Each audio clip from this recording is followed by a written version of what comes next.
Thank you, everyone who's joining us. My name is Javier Corrales. I'm a professor of political science. I want to welcome you on behalf of Charlemos. We have a great Charlemos this today.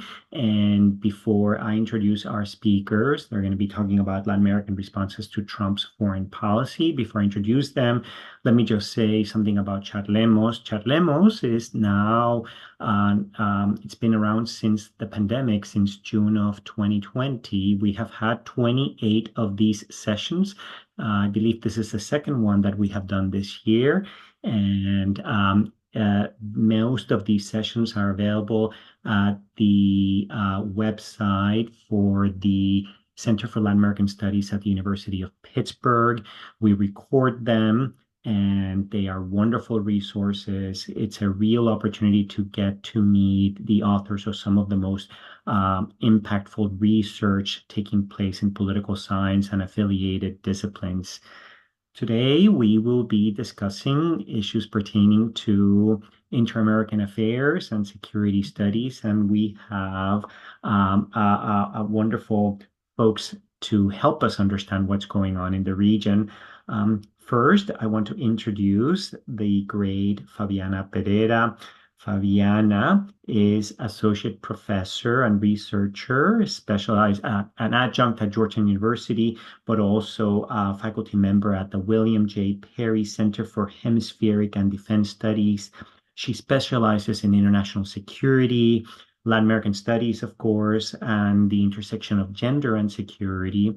I know Fabiana because I had the chance to meet her when she was getting a master's in Latin American Studies at Georgetown University, but she obtained her PhD from GW in Washington, D.C., and since then has been covering defense issues with a major focus, of course, in the region. Welcome, Fabiana. Joining Fabiana, we have Luis Schenoni, who is associate professor in the Department of Political Science and director of security studies at the University College London. Luis has become an incredibly well-cited author. He has won a number of awards. His book on 19th century state conflicts has been incredibly well received, very widely read, and has received numerous awards. So congratulations, Luis. But he also writes about contemporary affairs, again, with a focus on security studies, war interventions, and international relations. Thank you, Luis, for joining us all the way from London. And let's get going. The plan is, oh, one more thing. Yes, the plan is for us to be here for about an hour. Those of you who are joining us online, please present any questions over I think we have a Q&A icon if you want to go there, and we'll try to incorporate the questions. But during the first 30 minutes or so, we're just going to have a conversation and about the topic among Luis, Fabiana, and myself, and then we'll turn to the Q&A session. Okay. All right. Well, let me start, Luis, with you. And you have been devoting most of your scholarly attention to inter-American affairs. And why don't you give us a sense, and especially U.S. interventionism, give us a sense of what you think is unusual about what we're seeing under the Trump administration in the annals of U.S. interventionism. What do you think that is new or a change that you think is worth highlighting? Mhm. Well, first of all, thank you for having me, Javier and Fabiana. It's a real pleasure to be here and surrounded by the real experts. As Javier was saying, my work academic-wise is more focused on historical IR and international relations of Latin America, even going back to the 19th century. So I think the little light that I can shed on these issues, if anything, is has to do with this kind of historical comparison and long-term trends. So this is the stuff that I've been trying to do last year during my sabbatical, as I think like everyone else was baffled by, Trump's foreign policy and his approach to international relations in general, not just the region. Immediately after his inauguration, and in particular after April 1st and the Liberation Day and all of that. Um, so I guess my intuition doing this kind of more historical work is that you can draw some parallelisms to stuff that the United States has done in other periods of history. One that it might be interesting to think about is the Nixon kind of era, right? The reaction that Nixon had towards what seemed at the time like the U.S. losing the Cold War against the USSR, that involved things like the Nixon shock and in raising tariffs against Germany, and that at the time, Western Germany and Japan, things like that resemble what the U.S. has been doing recently in other regions as well, but also in Latin America in terms of supporting more right-wing governments, supporting as the famous FDR kind of saying goes, our SOBs, right? Our our guys in the region and polarizing and even intervening in that time. It was more covertly. It was nothing like what we saw happening in Venezuela last year, but in a similar fashion, right? So, seen this in this long, winded kind of story So you of. would say that we haven't seen anything like this since Nixon. So we're talking late 60s. Well, I think we've seen it, for example, in the 60s with the Dominican Republic, but then again, of course, with Panama to some extent, with Noriega, of course, Grenada. There are bursts of, I think, like American, U.S. reactions against the region to reimpose this hegemonic kind of stability in the region that I think usually historically tend to correlate with the idea that there is an external power that is meddling in in the hemisphere, right? So I think if we go back in history, you can see that in the reaction against Mexico, for example, during the Mexican Revolution, when the Timerman telegram and the idea that Mexico could align with Germany, you saw it again during World War II, of course. And you see it again in these moments of heightened tension during the Cold War. In that regard, is kind of a reaction that now, for example, could be associated with the increased role of China and in the region. And I think it was very clear from the get-go that for Trump, that was the main reason why all of these interventions, like in bilateral negotiations with Panama, but also with all of these, basically countries that had any sort of um, infrastructure projects that could be used for dual use or military use by China, etc. So again, I'm trying to emphasize the patterns, but there is a lot of Yes. craziness. So Yeah. we can talk about the craziness as well. Um, Fabiana, what about you? How would you frame where things are from your point of view? Any reactions to what we have just heard? So when I was thinking about interventionism and kind of historic interventionism, the first image that comes to mind is that and even looking at the table that you included in your article in La Nación, which I think was distributed ahead for people that are coming, a lot of those interventions, when they were military interventions, employed the U.S. Marines. So from the region, kind of in the previous Trump administration, even the early part of this, in Venezuela specifically, there was a real feeling like the Marines are going to come. There were all kinds of memes. At one point, there was a meme that was the face of the commandant of the Marine Corps, who I think is picked for being one of the ugliest ones. Like, I think that's in part how you get that. And it said, "This is the face Maduro sees in his dreams." In, which to me kind of implied like that the region was aware, even as people are a lot younger, right? Now not alive for these historical interventions. There's a memory there and that like in a retelling and a focus on seeing the United States through the specific prism of it'll be Marines landing in La Guaira and they'll be beautiful except for the commandant and they'll come here and they'll take this guy away. So even the fact that it was not Marines from an American institution point of view, I found very interesting that it was a special forces unit, and that kind of reframed that part. So, and I think that that breaks a little bit in the continuity. I agree with you that, again, kind of thinking as the region was thinking about what might this look like, Noriega in Panama was definitely where people's mind went to.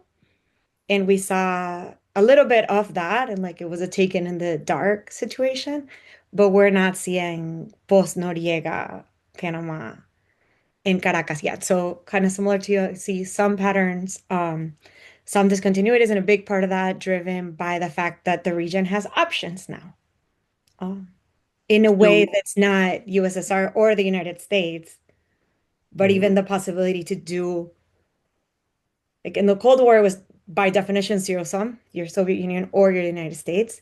Now we're seeing countries even try a little bit of partnership with Russia here, partnership with the Americans there, bringing in even the EU for trade, especially in the Southern Cone, and so on. so let me keep us thinking a little bit more about this point that you raised, Fabiana, that it was an intervention, but with interesting caveats. First of all, no troops on the ground, very quick in and out.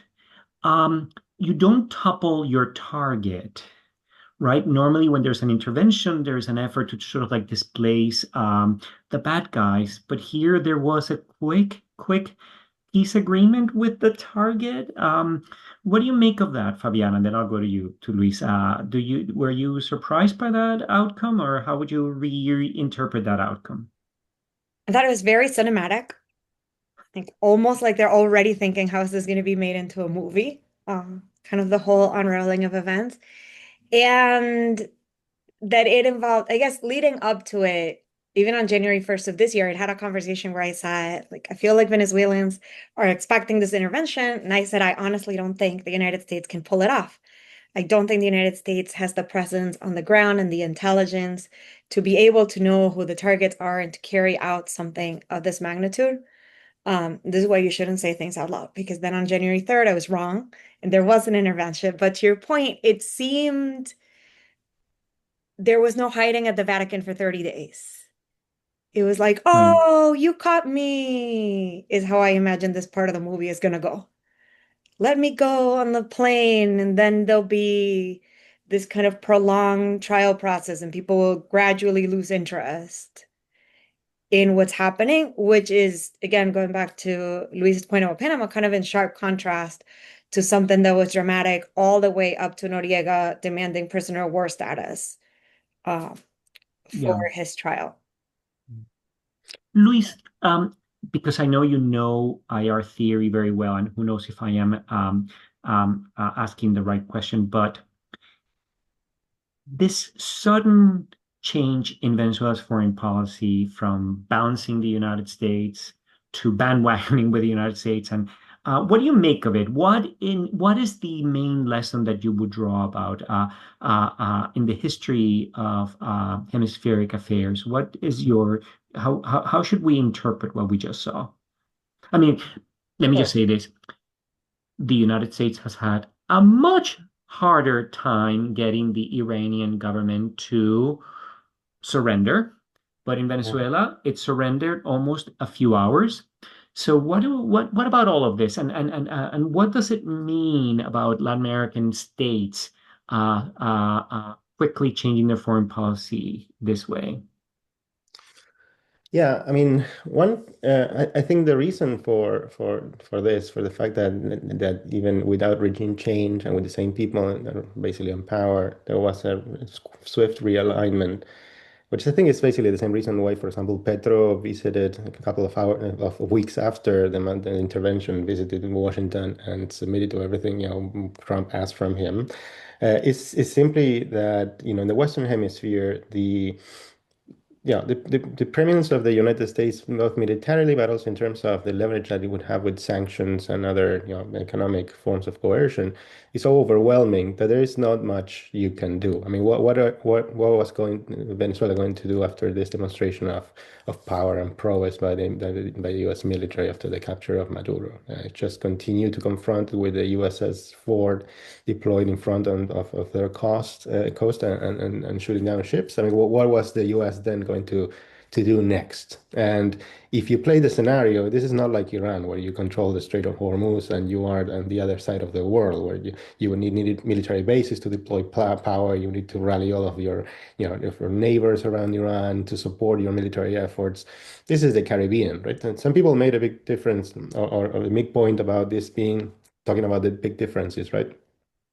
This being the first intervention of this sort in South America, where with boots on the ground, even you would have to go back maybe to the 19th century to find something like that geographically. But this is still the Caribbean, right? This is, from the American perspective, South America, north of Venezuela, Panama, is more or less the same thing, right? And in this regard, I think there's this huge imbalance of power and there's this clear hegemony that prevents that reduces margin of maneuver for whoever's in power, and leaders can be very pragmatic. So I think even if you pointed out that there were no boots on the ground this time, unlike in Panama, but the U.S. intervened in the 19th and 20th century, mostly in the 20th century after the good neighbor policies, also covertly, right, through CIA interventions and other that not necessarily ended up, establishing a new regime that the United States wanted, but just putting their SOB, as I said before, right? So the guy that would do the job. Sometimes he was the second in line, so I think, one could find parallelisms. In this article in La Nación, for example, I toyed with the idea of comparing the Maduro with Madero during the Mexican Revolution, where the U.S. basically also topples the government, but then comes Carranza, that is also revolutionary, but it's the guy we can work with. And then you just keep kind of intervening. You have to take Veracruz and then come out or whatever, because they don't always do what you want, but still it's a guy you can sort of work with, and you get into this equilibrium that is not the best for Yeah. Venezuela, yes, yeah. But Fabiana, yes, I think you wanted to jump in. Yes. Yeah. Because yes, Venezuela is not the Strait of Hormuz, but it's very strategically important. It's not like this was happening in Bolivia. Like Bolivia, I would give to you, like, I'm sorry, Bolivia, any Bolivians that are tuning, very important for sovereignty of all countries. Paraguay, same. Venezuela's in a strategic position and controls strategic. I mean, Javier literally wrote the book on how Venezuela was able to use what it had to get outsized power within the inter-American system. So I think I would question more. Venezuela maybe did what it had to do, but why didn't other countries come and say, oh man, if Venezuela falls to the United States, there's no hope for Bolivia. Like, if we can't get this Caribbean country that created its own international institutions, sitting on the biggest oil reserves, if we can get them to stand up, nobody can stand up to the United States, and we're all the way back to the bottom of the barrel. Like, you mentioned this, Fabiana, and I think this is a topic that Luis has also addressed. Let me just bring it up. One way to read U.S. interventionisms in the region is that it's actually the result of a failure of the international community, the Western Hemisphere community, to address the big security issues that Venezuela presented. Venezuela had become a security threat for its neighbors, for many countries, even countries that were not on the right were finding Venezuela to be a problem. And there were many missed opportunities to deal with it. And so the United States is sort of like when the United States gets to intervene in so many ways, it's the moment when there's the recognition that the region really missed the chance to do something about this. How would you respond to that, Fabian, and then Luis? I was apologizing in chat to Luis in case he was Bolivian. I took a random guess that he's probably Argentinian and would not be offended. But in case he is Bolivian, I wanted to do a personal apology on the side. I do think that the region missed a chance. And when we say the region in this case, I really mean Brazil. Okay. Missed a Expand a chance. little. As it's always kind of trying to angle for areas where it might show regional leadership. Obviously, after a U.S. intervention is not the time. That's the time, as Luis said, to come to Washington and, show your best face. Leading up to that, kind of reading the tea leaves, I think there Brazil missed an opportunity to say, like, okay, how can we right this ship to prevent an intervention? How can we get Venezuela to start agreeing to come to the table? Yes, there's been a lot of interventions, but statistically, more autocracies in Latin America have ended through negotiation than US intervention, especially in the last 40 years. With like the exception of Panama and Haiti, everybody else has involved some measure of coming to the table, calling for a referendum, something like that. There, I think, is where Brazil missed its opportunity to say, this guy is coming fully loaded. He's coming for Maduro. Let's try to get Maduro to agree to something to keep the Yes. Americans at bay. So the region, yes, but But Brazil in Brazil. particular. Luis, let's talk a little bit about Brazil and on this question. Any thoughts on why Brazil or Lula really, but even to some extent when Bolsonaro was there, but especially Lula, Brazil under Lula, became some of Venezuela's most important partner. It seemed like it's one thing to have an anti-interventionist, sort of anti-imperialist, but defending Venezuela. What's your interpretation of that? Is that just typical Latin America? We have to defend solidarity with the left and anti-imperialism, or was there more to it? What do you make of that? Brazil's foreign policy to the crisis in Venezuela before January 3rd, 2026. Yeah, it's a good question. I think there is a lot of, yeah, what you said, like ideological solidarity. I mean, Venezuela was a bit of a pain to Brazil, even from the beginning, even when we were talking about this project that Venezuela had, these alternative kind of alliances and whatnot. Sometimes they were kind of at odds with what Brazil wanted to do, even when Lula Mhm. and Chavez were in power. Uh, but then at some point, I guess, Brazil um, became more and more affected. That I think turned, for example, the Brazilian military and certain bureaucracies against, Venezuela. But still, there was at this highest level, at this political level, I guess, in particular with Lula and the Petismo, this idea that we still, this is still a guy that is on our side. In particular, when the region became more polarized, that would be my guess. But there is also, I think, an idea in Brazil, in particular in diplomatic circles, that Brazil is this big country in South America that can actually deal with things on its own term and kind of try to provide, in this case, kind of some sort of manage the situation somehow, even when it was very evident that the regime But was it going to became an fail. enabler rather than I don't know, And to ultimately, me. exactly, I think ultimately they became an enabler. Um, and I think that is going back to your first point. That is one of the main differences that we're seeing now, which also relates to this idea of the OAS and the Inter-American system not doing the job, but also Brazil not doing its job as the regional kind of pacifier in South America, the guy that took care of any problems that you might have with regimes going astray or this type of international crisis, refugee or drug related, etc. I Yes. think in the Americas we had like a pact basically that relates to some of my other work on interventions, like why the decline of conflict in the Western Hemisphere.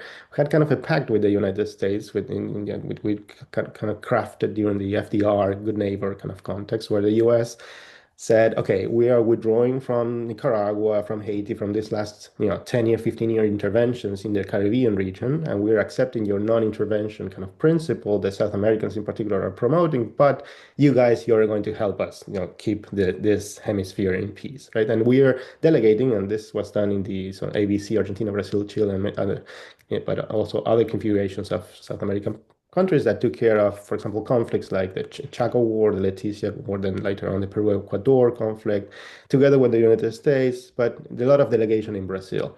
As Brazil became, this we're talking 60s, 70s, from Argentina, we became less and less important, Brazil more and more important. Brazil became the kind of this huge player, but also started to think of itself as a country that could go abroad and mediate, for example, the Iran nuclear deal or something like that, right? And then it got punished for that, and sometimes it dropped the ball in the hemisphere. I think what we're seeing now is kind of this crisis at the level of hemisphere where, you know, every time the US would intervene or every time there was some sort of attempt at regime change or the inter-American system sort of worked until 10, 15 years ago, and that allowed us to manage this crisis. But now it seems like, as I said, Brazil is dropping the ball. The inter-American system doesn't work. We dropped the ball badly Well, with Venezuela, and we are in this situation now. Yeah.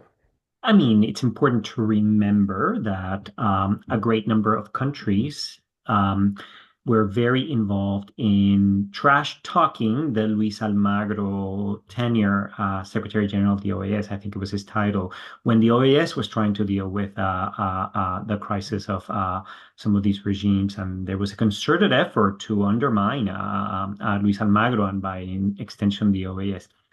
All right. Let's leave Venezuela for a moment, and let me talk a little bit about. Let me ask you a question about perhaps using language that Luis has introduced. Are we seeing a new pact with the United States? This is just, I'm beginning to think about this. Tell me your reactions. So the United States under Trump is trying to create a pact on governments that are going to be a little bit more committed to a new definition of security, a security where migration as well as drugs are the big thing. That seems to be very popular, a type of, we can work with migration, and yes, going after crime is huge.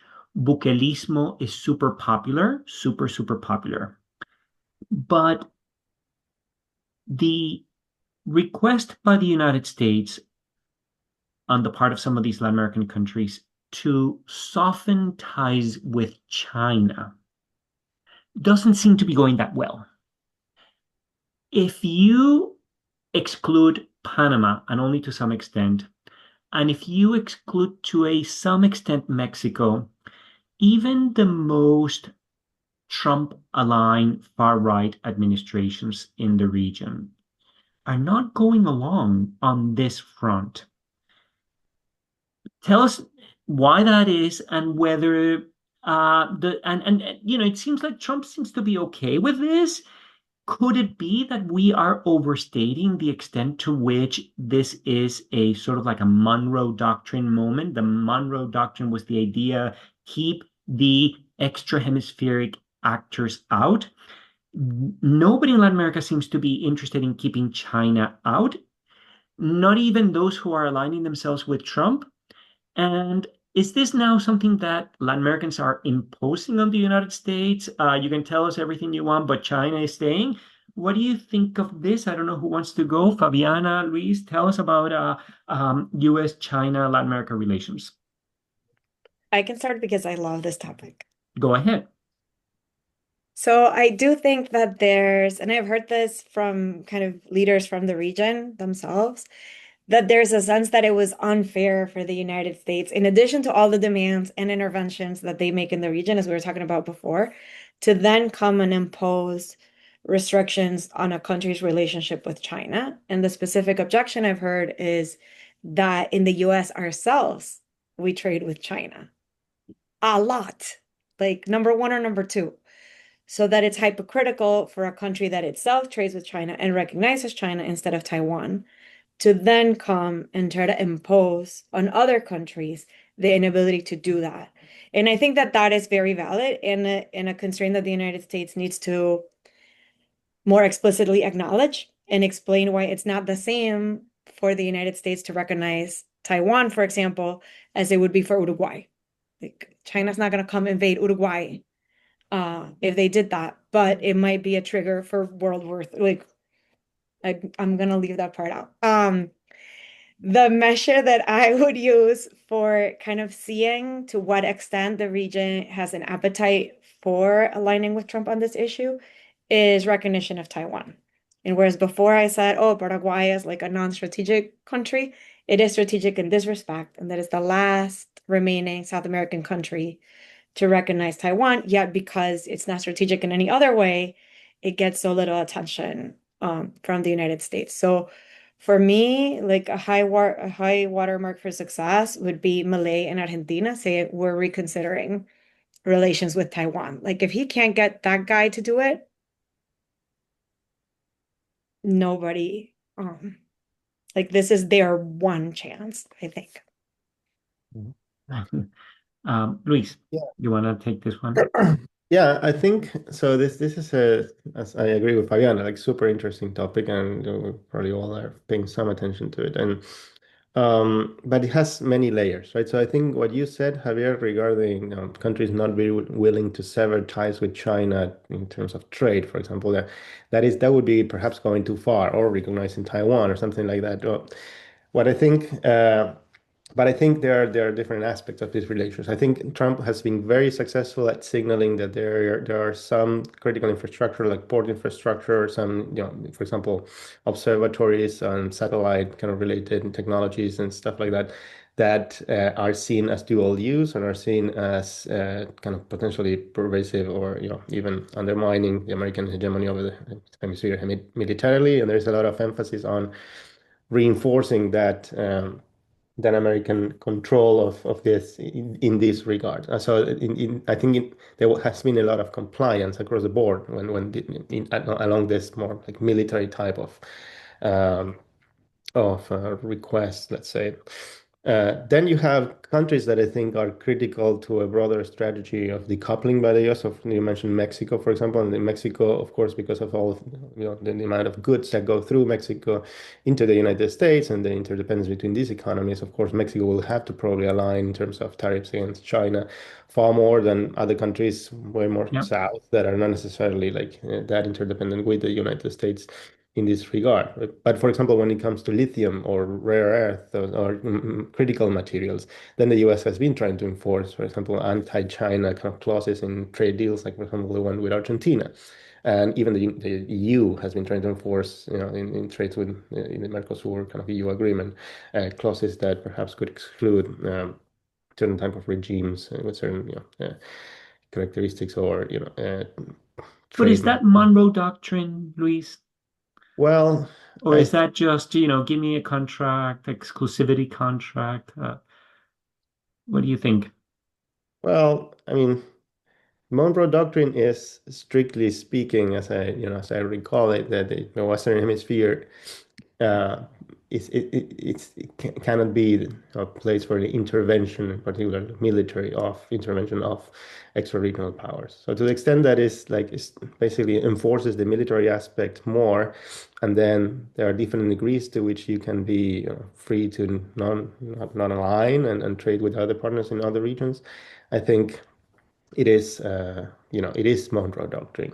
What you could say is that it's not yet, but perhaps the Cold War. It's not like, you're not allowed to have any ties with the USSR, right?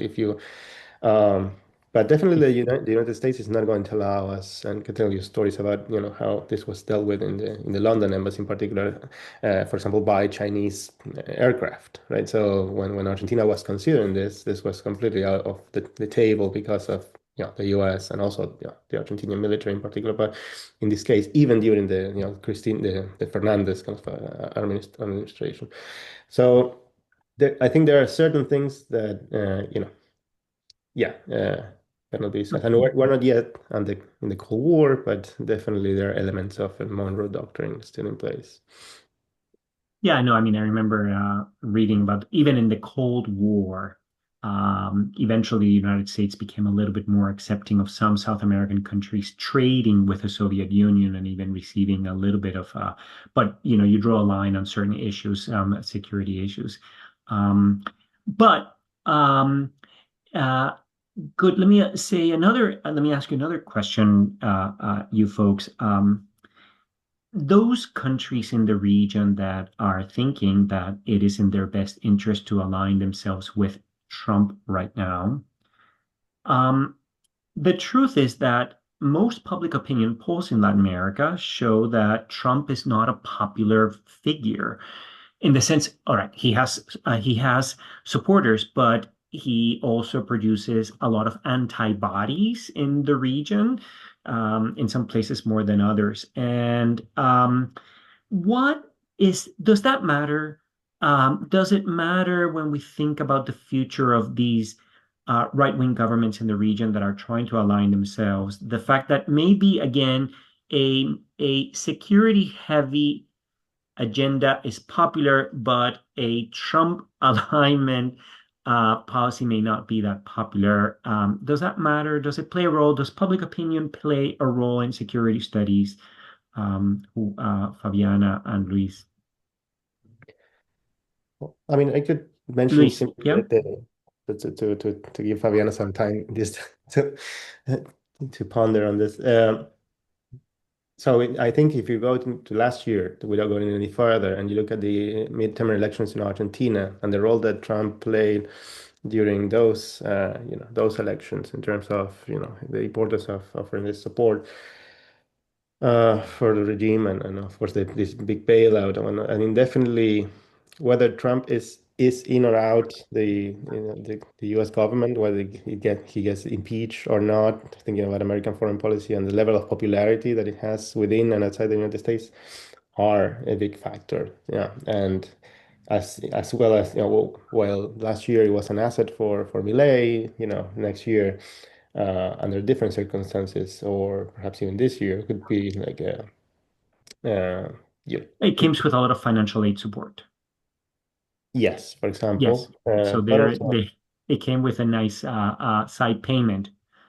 yes, but also the signaling of this, this government in Argentina having the support of the United States in Yes. particular context might have also played a role vis-a-vis public opinion. But yeah, I think there are several things that we need to keep to differentiate, right? What this alignment with the U.S., for example, with regards to China, I don't think it's a thing about Trump, right? This will be a request of the United States in the next 20 years. I mean, this decoupling from China and strategic competition is a bipartisan consensus in the U.S. So even if we have a democratic government after an impeachment at the end of this year, that will not change at all. It's not like you are free to buy Chinese aircraft.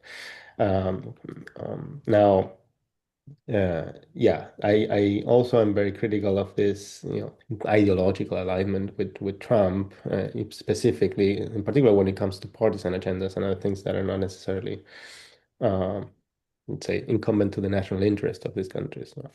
Okay. Fabiana? So on the public opinion and security studies, I think it plays a role through a kind of long causal chain that I'm attempting to test out, and it has been a lot more complicated than I thought. And my argument plays out like this.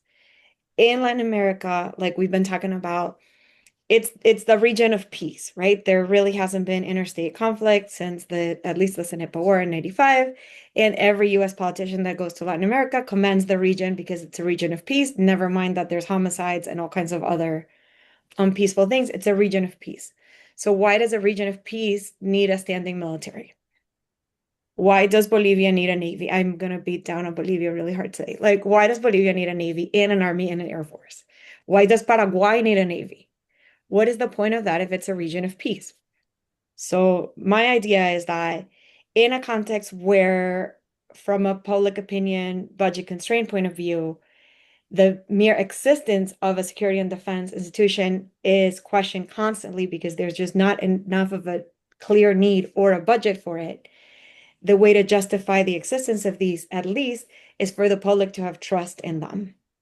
So that the higher trust you express in your military institutions, the more likely that institution is to be funded. And the ways that those institutions are able to earn trust are really related to the missions they do. So an institution like the Ecuadorian military, and probably John knows more about this, which has been active in the Cenepa conflict, such as it was, enjoys a greater level of prestige because it's seen as responding to a real security threat than an institution that is put in charge of these kind of more Trump Bukele aligned missions, like counter narcotics, where you're coming in direct contact with the civilian population. The Colombian case taught us that the possibilities for human rights violations there are through the roof, and that will could in turn create a situation where there's a decrease in trust in your armed forces. So I think that public opinion does ultimately play a role in security and defense, especially in contexts where the need for the force is not that clear. and that it plays a role probably only in the negative, that you could lose them, never that you could love them so much that you're going to give them more money to defend you against nobody. That's my long story. This is a super interesting point that you're making, which is it's very important for the security institutions of a country to have public support. A lot of it depends on the mission. The counter-narcotic mission might be very popular in the beginning, but with time, once we know how dirty and messy it can be, people will catch on and will discover and in the end it could turn into something that becomes radioactive at some point. And the point that you make about Colombia is so well taken because at some point Uribismo, which was the Bukele of the 2000s, was so popular in that country, and today Colombians are far more divided about it. One would never have thought that Uribismo would be in such a difficult time. So this is a very interesting point about if you turn the official security apparatus and give it a counter-narcotics operation, that mission, that it could backfire to some extent. Thank you for saying that. Luis, any comments on this? Defense institutions in Latin America at the moment and how their mission might become more legitimate or less. Mm.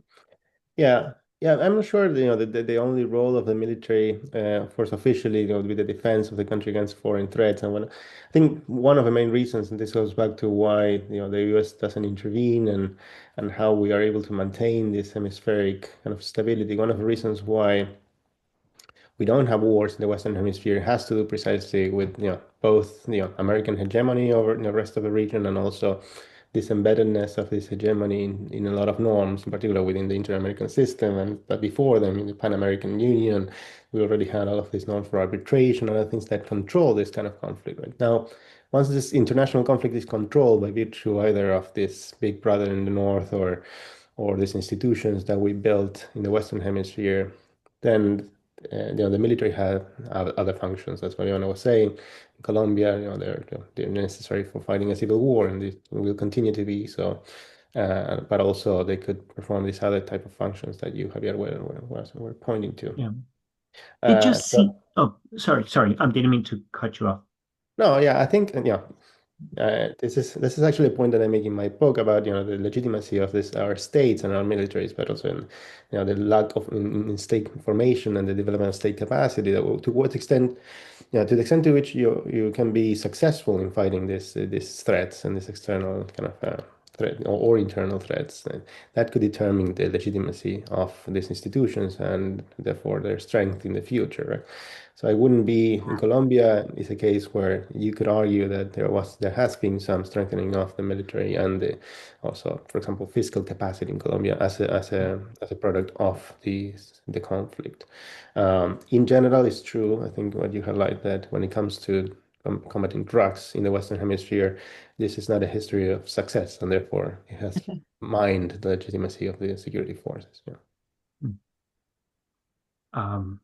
Great. Well, thank you for addressing this question. It seems to me that whether it is, it's definitely muddy waters and things can get very, very unpleasant, but it's hard to imagine the armed forces of these countries not becoming involved in counter narcotics. First of all, now with the Trump administration pushing them in that direction, but it seems like how could they not become involved? And one has to, I think we need to revisit a little bit Plan Colombia, because they did many things wrong, but they also did many things right in terms of making sure that some of the worst abuses that there were at least checks to at least detect them when they were happening.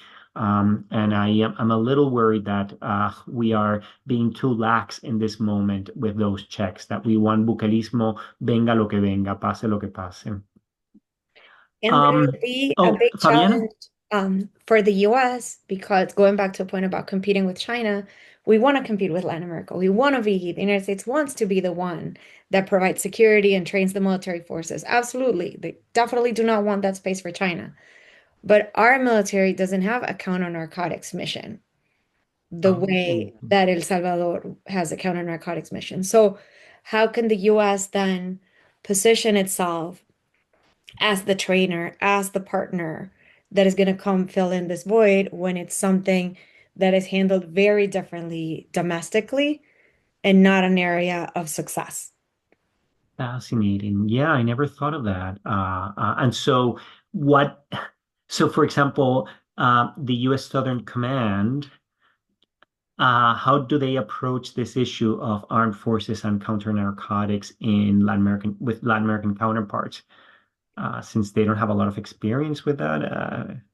So you'd look at Plan Colombia, which was, I mean, I guess that's what they would look at, and Yeah, huh?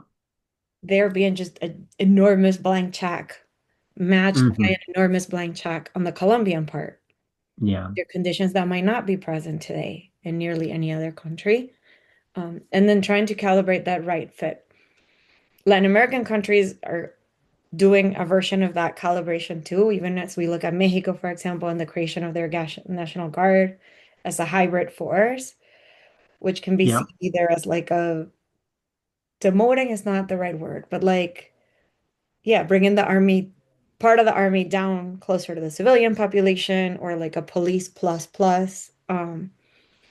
Chile already And has a force like that, of course, Carabineros, and it's something that is a model that I think is going to become more attractive to Latin American countries the more they're can you put. say a little more about it? You use the term hybrid. Say a little bit more because many people may not be familiar with this model, this new model. Oh, we're about to be very familiar with this new model. Okay. So a hybrid force is a force, also called a gendarmerie force, is a force that has police-like missions like counter narcotics, border protection, but receives military training. So they can use up to deadly force for a mission that I live in Washington, D.C., might belong to just the D.C. police. They were very popular, or not very popular, but they are not new to the region. Venezuela had one of the first ones, the National Guard, which it adopted in 1937 following the dictatorship of Gomez.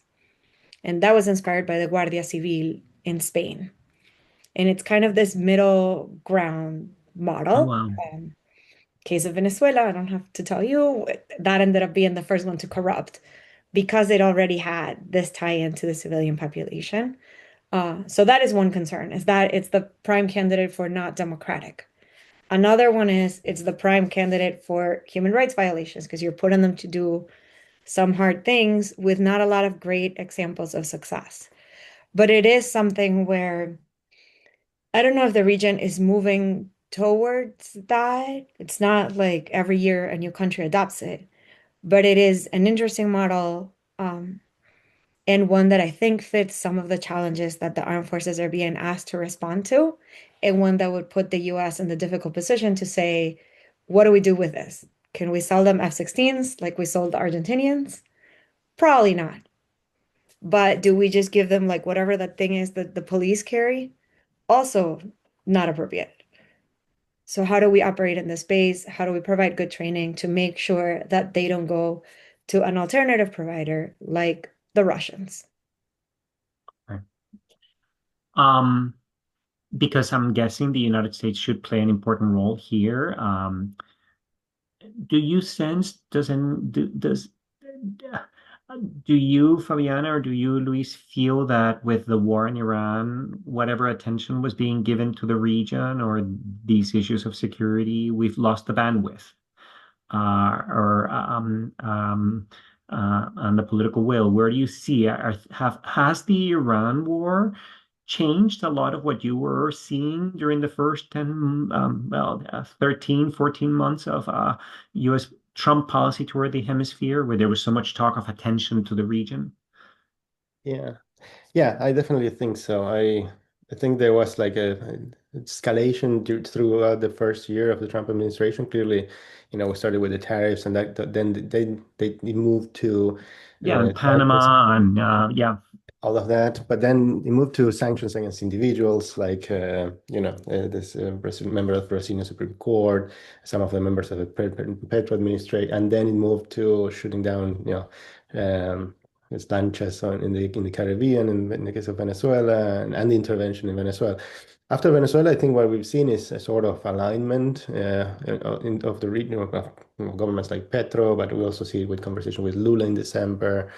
Um, and then a shift of the geopolitics. So, of course, all this, the climax of this was the national security strategy and all of these ideas, the Dawn Road doctrine, also in December, I think. But I think after the Maduro capture, basically, you can see it even physically with the, for example, the USS Ford that was in the Caribbean is now in the Middle East. So all of the military attention of the US kind of shifted to that scenario. So what some colleagues thought at the time, this would be like a renewed attention in the region in terms of strategically and militarily. It was actually one of his bursts of attention, like when during Nixon, during Reagan, etc. Once you fix the region, then you move on to the next thing because, yeah, the hegemony over the hemisphere is kind of guaranteed. Um, and so there was no, for example, division of the world into areas of influence. I think clearly where, then the uh, Iran, Russia, and China would control these parts of the world, and the US would just limit itself to the Western Hemisphere. That clearly wasn't the case. But what I think is there has been is an attempt at consolidating some of these gains, right? The Shield of the Americas is one of them, like these agreements with Bolivia in particular, the country that I carry close to my heart, even if I'm not Bolivian myself. So this agreement with Paz, for example, for this DEA activities in Bolivian territory, etc. That is that is definitely like consolidating the agenda that the US has in this other track, right? Anti-narcotics and um, so well, Yeah. I think yes. I mean we're past the kind of military threats and deployment of the Southcom against our countries. Well, I mean, some people might be happy that there's less attention, but who knows? Let me just say the following. I think bandwidth has gone down. Tell me what you guys think. But the need for another big win has risen. And when you enter the blogosphere in this country, in the United States, and you try to get people to praise a US foreign policy achievement, people talk a lot about Venezuela. Oh, that was such a huge achievement. The MAGAs love it. And I'm wondering whether the Trump administration might feel like we need another event like Venezuela, and Cuba would be it. So let's talk about Cuba. Um, uh, it seems like a deal like the one that Delcy, the Partido Socialista Unido de Venezuela, established with the Trump administration would be perfectly okay with the Partido Comunista de Cuba. And so there could be a quick move on Cuba with the anticipation by the Trump administration that they can just get rid of Diaz-Canel and bring somebody from within the regime to realign Cuba's foreign policy. So there might be some need for maybe less attention to the hemisphere as a whole, but more attention to Cuba. What do you, I don't know if you care to comment on that. First, to apologize again to Luis and to say that I hope I get to know him long enough that he forgets that I use Bolivia as an example in this call. On the first, on like the attention, it does feel a little bit like George W. Bush saying it was going to be the century of the Americas at the beginning of 2001. And then it was 90, and then there was no century of the, like, obviously there has been no century of the Americas. So I do feel a little bit of like that the kind of intense spotlight that was in Latin America in the early part of this year and the last part of last year is not there anymore. Yet the attention now is far higher than what we've had in the previous years. So less than when they were making the movie in Venezuela, but not the complete neglect, like outstanding animated short that we had in like Thank you for that. Yes, for updating us on that. Yeah. And on Cuba, I don't know. Javier, is there a Delcy there? Is there somebody willing to be a traitor from within for their own aggrandizement? There's always a Brutus. There's always somebody willing to betray the emperor. Yeah, I agree. But, no, I was just going to say that perhaps three things. I mean, one is the interest within the Trump administration, and I think Rubio's agenda not necessarily is like everyone's agenda to one on one hand, and then also there comes the strategic need for this in terms of you've had to convince the Pentagon that you need a military operation like the one in Venezuela, in Cuba. Now, these guys are not thinking about the elections part in particular, right? But Venezuela was to some extent a strategic threat to the United States because of, Russian shadow fleet, like a lot of things that were going on there that could have been portrayed as such, right? And the third thing is Iran, the war in Iran. To what extent that will just concentrate all of the energies of the administration, but also most more importantly, the military. And if that is the case, then maybe it's a card that it wouldn't be that easy to play. But I agree that the incentives could be there. Now, if it happens, it would be just a 1 week thing again, like and then the attention would go away. So I'm not very hopeful that there will be like a shift of attention to Latin America as a whole, as it was portrayed in this national security strategy, simply because Latin America is not that relevant as a region in terms of its population, its economic weight, the size of the military. It's a lot of things. We wrote an article with Andres Malamud on this called the relevance of Latin America for Nueva Sociedad, which basically makes this argument. I think it's very difficult to think of that kind of shift in long-term interest Yes. unless we actually ourselves become relevant because we do something that is, Because it's a region of peace. But I think it's better to be the region of peace and not get US attention than to be the region of war and get war and US attention. Yeah, I'm totally with that argument as well. I mean, lack of attention can be an asset as well. So you maybe in that regard, you don't want to be relevant, as we say with Andres in this article, relevant as a problem, right? Being relevant as a problem usually comes with sticks and not Yeah. with so. Yeah, the White House looks at the region with exclusively security eyes, and we're all here at Charlemos. We're never in favor of looking at things with only one lens. Well, I'm looking at the time, and we have 3 more minutes, and I want to give each of you a chance to maybe say something that perhaps you wanted to talk about that we might not have been able to. If you want to, maybe take a minute to say some closing remarks. Why don't we start with you, Fabiana? Bolivia's great. Big fan.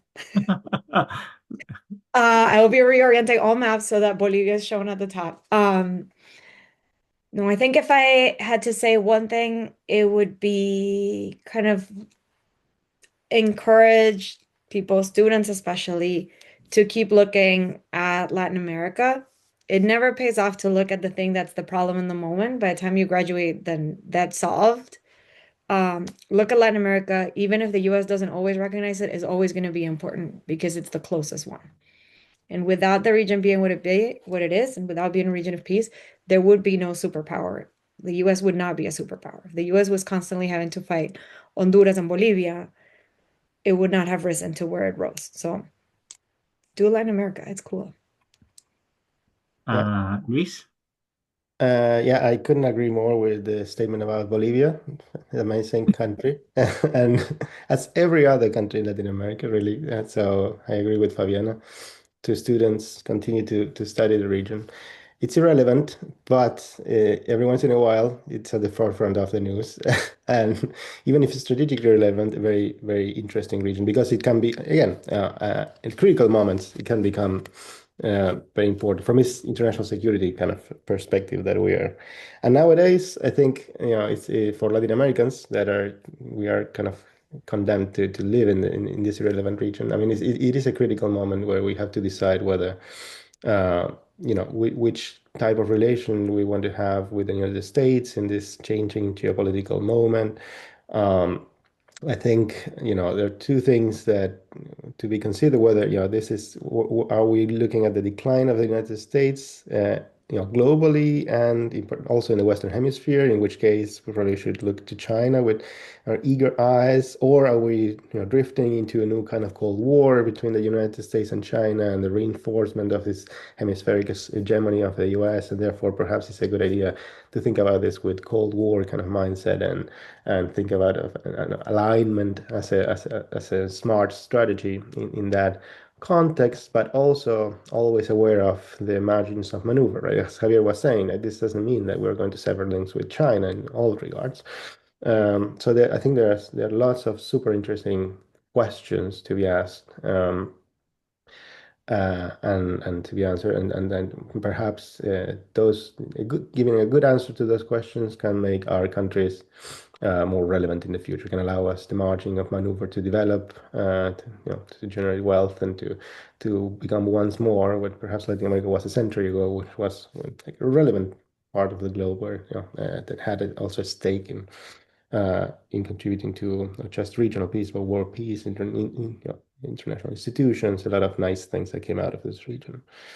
So this is my pessimistic last words as an Argentinian. I'm a declinist. Yeah, declinism.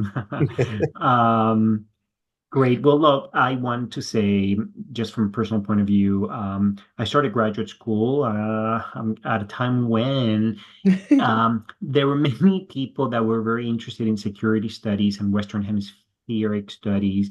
And the field went into some kind of recession. About people lost a little bit of interest. Don't ask me why, but I am glad to see that the field is going very strong, and we have the two of you to demonstrate what wonderful questions and fantastic theories and huge topics get addressed in this field. And I want to congratulate the two of you for the work that you've been doing, not just for sharing your thoughts, but making sure that super smart folks are paying attention to questions of inter-American affairs, security studies, war, peace, cooperation, alignment with the United States and other powers in the region. It's in moments like this and others when we realize that we need folks like you, Fabiana and Luis. I want to thank you on behalf of the entire Charlemos team, the University of Pittsburgh, and our sponsors for your time. Those of you who joined us or who are able to watch this, I hope you stay attuned. We're going to have another Charlemos soon. We will make an announcement. We hope to see you at future Charlemos. Once again, Fabiana and Luis, thank you very much. This was a fantastic conversation. Goodbye, everyone.